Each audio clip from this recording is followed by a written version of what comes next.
Welcome to Dealer Driven, where the rubber meets the road to success. Welcome to Dealer Driven. I'm Michael Hayes. And I'm Camron Wilson. If you can believe it, Michael, we're already diving into NADA's quarterly economic report for the first quarter of 2026. Amazing, isn't it? We'll be reviewing how the U.S. light vehicle market performed in Q1 and looking ahead at what could be in store for Q2. And boy, there's a lot in store. Everything from sales trends and inventory shifts to the effects of rising gas prices and more. As always, we're joined by the amazing Patrick Manzi, Chief Economist at the National Automobile Dealers Association. Let's get started.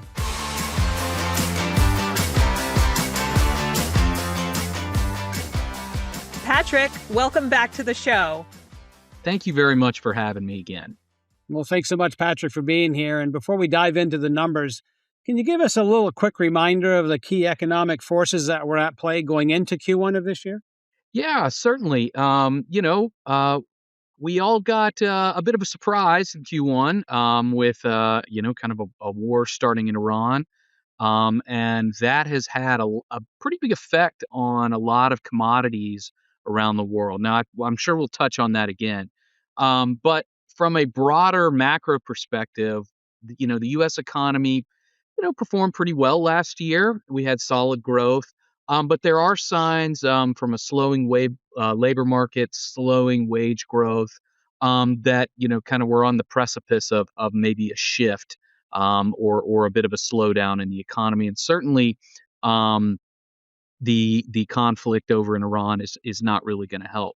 But in Q1, vehicle sales, despite January having big winter storms, February having big winter storms. We came out with a 15.7 million unit SAAR for the quarter, which I think is pretty good, all things considered. And March was a 16.3 million unit SAAR. So despite some broader economic data that isn't, necessarily as rosy as we'd like it to be, the U.S. light vehicle market performed pretty well. Well, say along those lines, then, what are some of those headline economic indicators that matter to you most, and which ones might be misleading right now? And I'll just use the jobs report that just came out being way higher than a lot of people expected as an example. Which of those might be misleading? Right. Those jobs numbers have really bounced up and down. Typically, we've seen maybe a big negative print, it has been revised upwards. And in months when we've seen a big positive print, it's been revised downwards. So basically, I am on a cycle where I'm waiting for the revisions before I declare, like anything is really going to happen. It's pretty tough right now. There have been issues with collecting data ever since COVID with regards to the labor market. And so it's just taking a little bit more time, I think, for them to get the right picture of what's going on. If you look, though, at the trend is very clear, though, with that labor market. We are seeing a big slowdown. We only added about 10,000 jobs per month on average last year. And most of what we did add was in healthcare. So if you're in healthcare, you're looking for a job, looking to buy a car, I think things are pretty good. Other sectors, not so much. It's kind of this slow to hire, slow to fire labor market. Some bright spots, though, because of the One Big Beautiful Bill Act passed last year. The tax code had some significant changes, and we're expecting refunds to be significantly higher this year. So that's going to put a little more money in consumers' pockets, and that means, hey, it should be a pretty good used car season. Typically each year around tax return, when I refer to used car season, I'm sure a lot of the dealers know what I'm talking about, but just in case, people get tax refunds, $2,000, $3,000. And that's a pretty sizable down payment on a used car. And so we're expecting a very healthy used car market this year. And potentially with some of the changes to the tax code, it may even spill over into the new vehicle market and give us a little bit of a boost there. But it's important to remember, that's a short boost. That'll probably fizzle out by the end of Q2. But we'll take what we can get at this point. So, Patrick, from your vantage point, what were some of the standout trends that we saw in the light vehicle market over the last quarter? Yeah, okay. So we've had 2 quarters now since the EV tax credits went away. And BEV share is running in the low sixes. I think it was 6.3% through March. So we are probably now seeing true EV demand, right? So that is not nothing. That's still a lot of cars to sell, but it's not going to be anywhere near where we had expected previously. I'm still of the mind that we're going to see BEV share of around 10 to 12% by the end of the decade. But for now, we're kind of in this limbo where I think there are still going to be a lot of new products, but a lot of OEMs are canceling their BEVs that were in the pipeline. But some of them were too far along, and we're going to see a lot of reveals. And I think we're going to see a lot of affordable reveals. Affordability is a big issue right now in the industry. So maybe that helps grow share there as well. Meanwhile, hybrids are rocking and rolling. I mean, I think they're 13.9% market share. They're still growing each month when you look at the data. When you add plug-in hybrids, which fell off a lot, plug-in hybrids around 2%. Now they're tracking 1%, and I think almost most of that was cancellations by Stellantis of their plug-in hybrid lines across a lot of their models. They're just not available anymore. But when you sum up plug-in hybrid and hybrid, we're talking 15% of the market. And I think that is going to continue to add a point to 2 points of market share each year. And so we're talking we could be over 20% hybrid by the end of the decade. So I think that's I look at the data, when I talk to my friends who are buying cars, I talk to other people, dealers in the industry, I'm just hearing hybrids are hot. They sell quick. And so that's probably the biggest trend right there. I would also say, we haven't seen any, really big shifts yet because of high gas prices.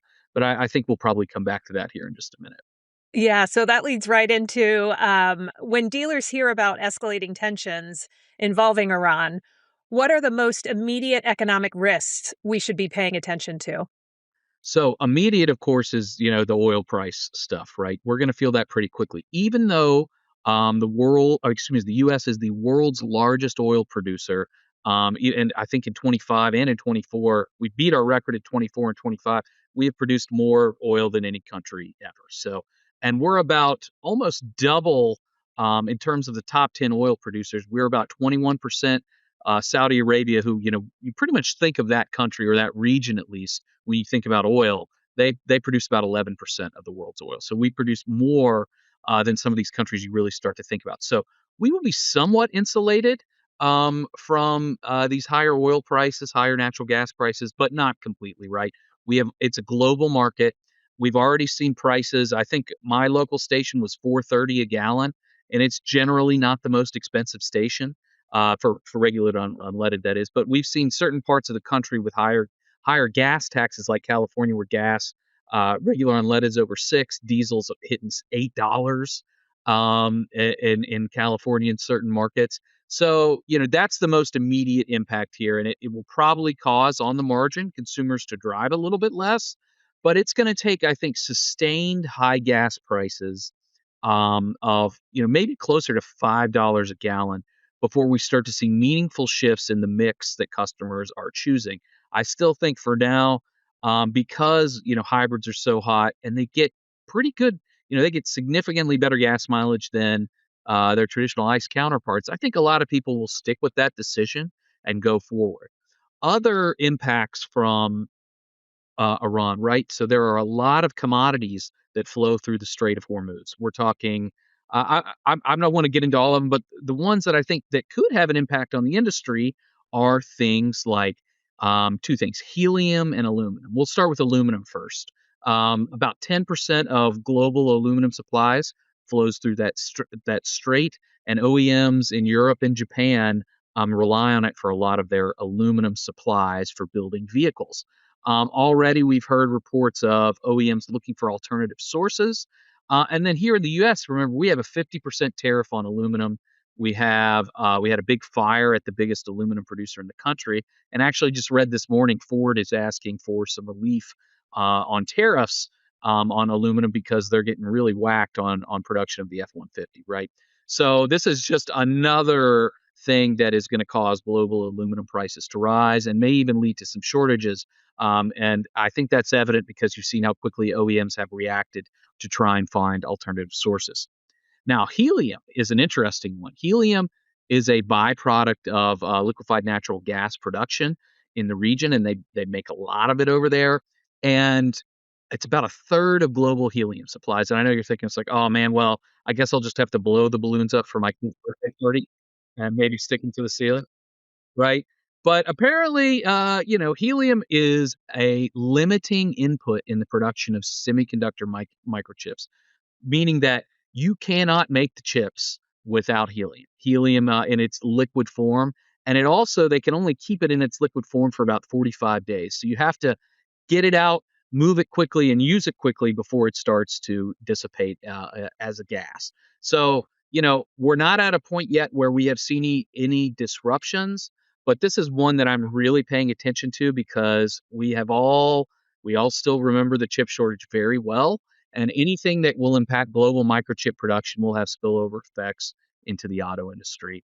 And then I just want to touch on one more about the war. It's a big fertilizer route, right? We're talking about, um, I forget the number, but maybe a quarter of global urea fertilizer prices come through that region. And what that means is, okay, all of a sudden prices are going to spike for fertilizer.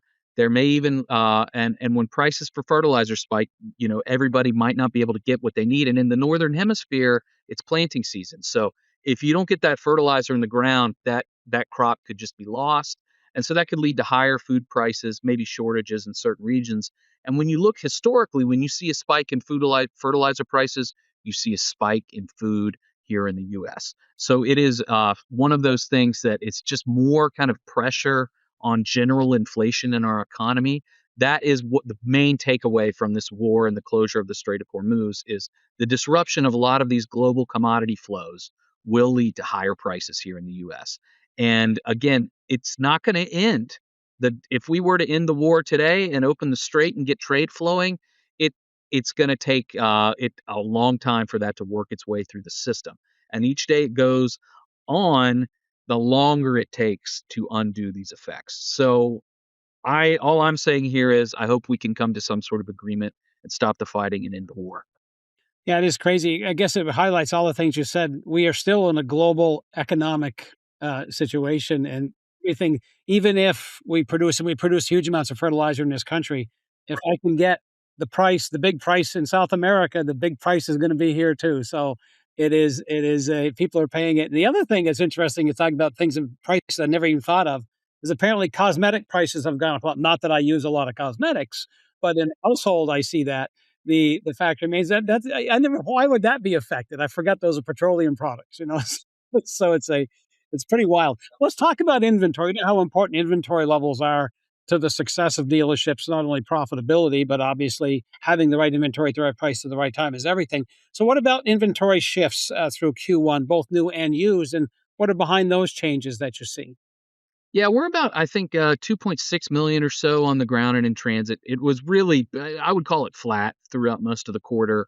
We haven't seen too much change broadly in inventory. I would say there's probably less BEVs out there than there were 6 months ago, and that's probably going to be the case for the rest of the year. But as far as big shifts, more broadly in that space, nothing really notable. I mean, we're just kind of chugging along. And I do think the tariffs have played a role in limiting inventory growth somewhat, just because I think OEMs are especially weary of overproduction right now, given a lot of the costs they've had to eat from tariffs. They don't want to, oversupply the market and dilute their own pricing power. And we don't want that either. No, the dealers don't want that either. No. So, Patrick, we already chatted about the demand for hybrids and EVs. So let's shift over to affordability. And Yeah. we all know that affordability continues to be an issue for many buyers. What are we seeing in terms of pricing trends and monthly payments compared to Q4? And what do you think will happen going forward? I would say compared to Q4, when we talk about average prices and payments, we're looking there. It looks very similar, right? We're talking 48,000 or so average transaction price, and average payments are now over $800. $809 was JD Power's number for March on an average interest rate of 6.6%. So, from an average perspective, no relief. But I think there are still there are, even though the at the very bottom end of the market, there have been some options eliminated in that, call it $30,000 to $40,000 price point. There are a lot of really good products. And I think that is where the affordability minded customer is going to be looking. I would also point out if payments are getting too high for you. I think one of the big things that was a theme of last year, we were in the trough for off-lease vehicles, right? There weren't Mhm. that many coming back. We're through that now. We're expecting increased off-lease returns here in 26.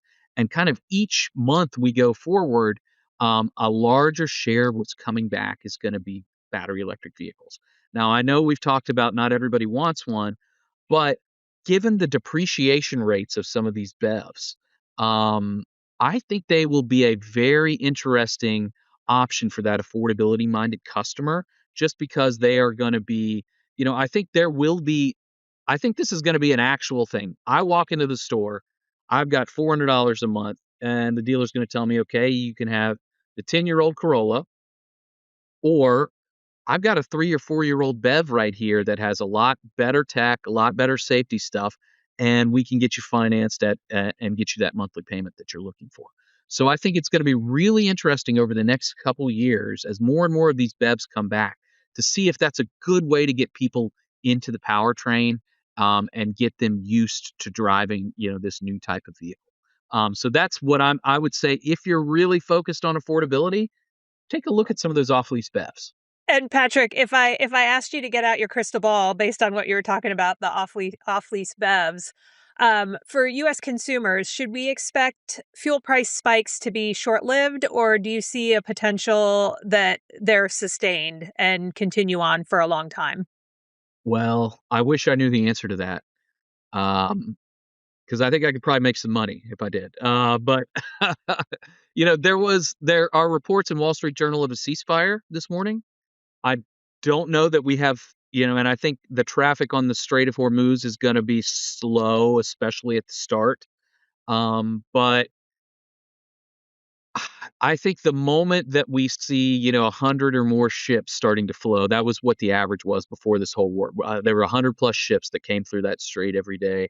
We see positive data on oil flows again. Then I think you can start to think about prices coming back down. But I think at this point, we're probably going to be around $4 a gallon for the rest of the year. I know it's not what everybody wants to hear, but we have lost a lot of production. They're going to have to make up for that production, and get it out into the world, and that's going to take time.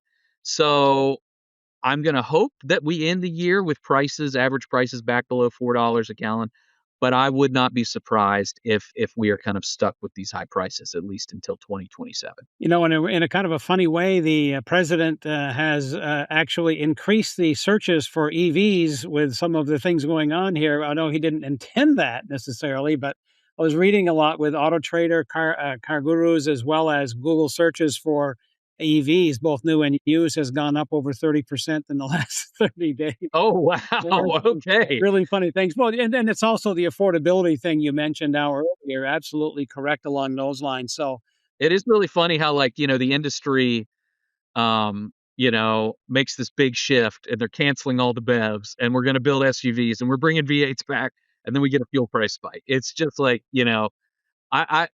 it's crisis after crisis, it seems like, for the auto industry. And hopefully we can weather this one as well, too.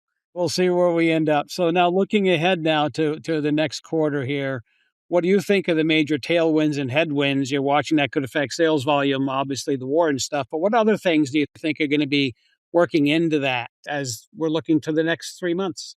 Well, for Q2, big tailwind, as I already mentioned, tax return season, greater tax returns, more money in consumers' pockets. I think we're going to have a pretty solid April, um, maybe even a solid May too, getting into those summer months. And I think some of the headwinds, of course, will of course be the war in Iran, um, and this slowing labor market, which is starting to feed into consumer sentiment.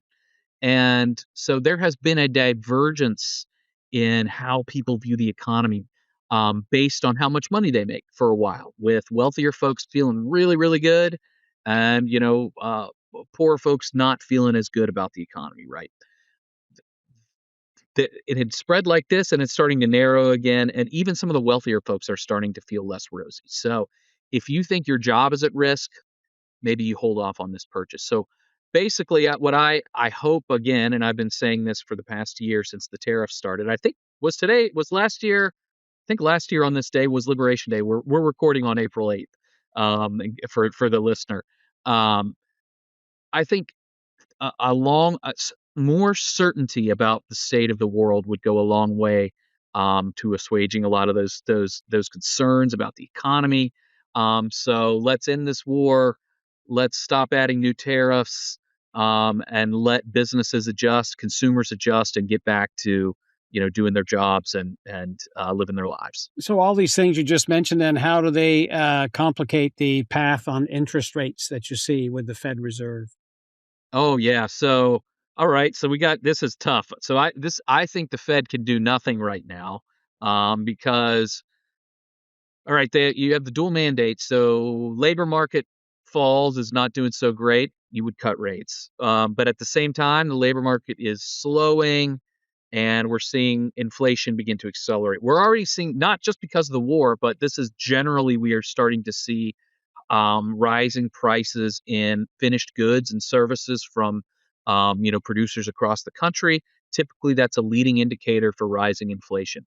So even without the war's spillover effects, which I think will take a couple months to really start to feel here in the U.S., um, we had already started to see prices rising. So they're like having to sit there and say, okay, do we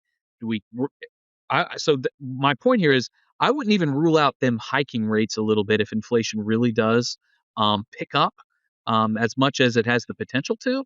So, my takeaway then is I've cut my rate cut forecast this year. I had two penciled, one kind of in the first half of the year, one in the back half. So I've done away with that first half cut. I don't think that's going to happen. And if there is any movement this year, as far as cuts, I think it's not going to happen until the December meeting. So rates are probably short-term rates are going to stay where they are, and we were pretty optimistic about you know some relief on short-term rates, which could be a boost for leasing at the start of the year and before the war. So I think that one has a much lower probability of occurring, but the bond market is still it's still high because we're in this war, because of the uncertainty. And that's really what, your longer term finance contracts are tied to. We haven't seen too much movement there yet. So unfortunately, I think we're still going to be in this 6 to 7% average rate for new, 9 to 10% for used. Um, and I wish I had better news, but given all that's going on, I think that's probably the most likely outcome. To this old guy, those rates don't seem so bad. I know. We've been kind of spoiled the last 10 or 12 years, Patrick, just to highlight that. So That's right, but I will say I'm still seeing 0% out there on some models. So if you shop around and, your financing costs are one of the key factors you consider, there are deals to be had in most segments. So, Patrick, you already touched on April being, tax season and a great boon for used vehicle sales.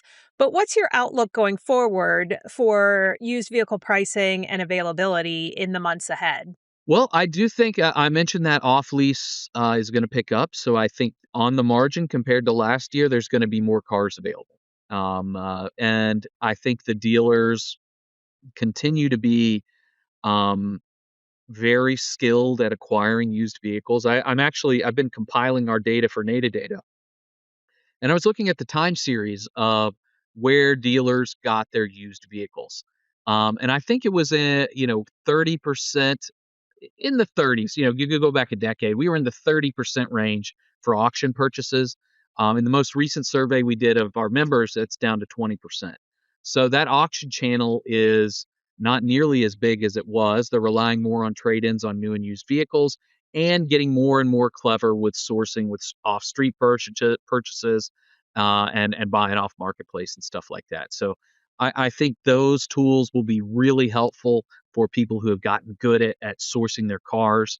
Um, and the other part of the question, were we touching on new here too, or just used? Feel free to touch on new as well. Okay, yeah. Yeah, new. I have yet to change my forecast. I am not betting against the American consumer just yet. I think they continue um, to power through and go out there and spend and buy cars. And I still think my forecast for this year is still 16 million units. We'll see what it looks like at the end of Q2, at the end of Q3 if there are any revisions. But I still think it's going to be a pretty good year for new light vehicle sales, and a good year for used.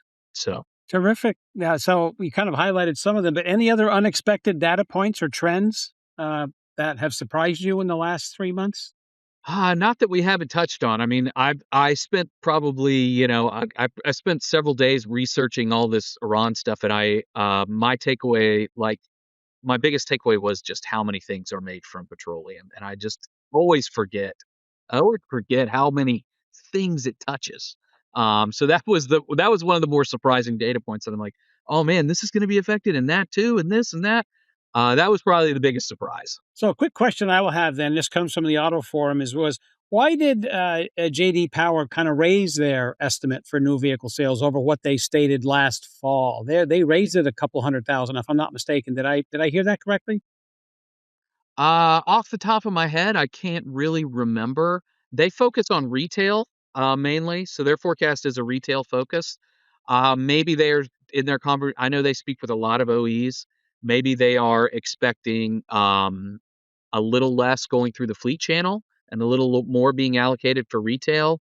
But because, I think overall, most forecasts are in that high 15 to 16 million unit range. And we were 16.1, 16.2 last year. So I'm not exactly sure what they're thinking, but, they talk to a lot more folks who actually make the decisions on which cars are being built and where they're going than I do. We see what the dealers are doing. They're seeing more of an OEM side. So they must have some good reasoning for pushing up that forecast. Or maybe they're like me and they don't want to bet against the American. That could be too. We like that. Right. One thing I do know, to your point, not many OEMs are reducing the amount of cars they think they're going to sell. Let's put it that way. So, I still need to do this exercise where I jot down every OEM's forecast and see what the total SAR is, because it's probably like 19 or 20 million. Yeah. Yeah, exactly. So, Patrick, our favorite question before you go, what's one key takeaway or piece of advice you'd offer to our dealers as they gear up for the second quarter? I would talk about tax return season a little bit. And like I said at the end of our last call, the used vehicle playbook is going to continue to be super important going forward, just because prices continue to go up on new. And so I think for those customers who've been out of the market since COVID, and they're going to see the sticker shock on what the payment has changed to, given high rates, higher prices, being able to, have an affordable option on the used lot is going to be so helpful to help close that customer. So get those Bev selling hats on. Yeah. That's it. Absolutely. They're there and they're available. Patrick, thank you so much for your insights today. It's been great having you on the show, as it always is. Thank you all for having me very much. I always enjoy our conversations. Thank you. That's all the time we have for this episode. A huge thank you again to our guest, Patrick Manzi, for joining us. If you're enjoying the show, leave us a rating or a review and tell a friend. Once again, I'm Michael Hayes. And I'm Cameron Wilson. This has been Dealer Driven from NADA. Keep your dealership in drive, and we'll see you next time.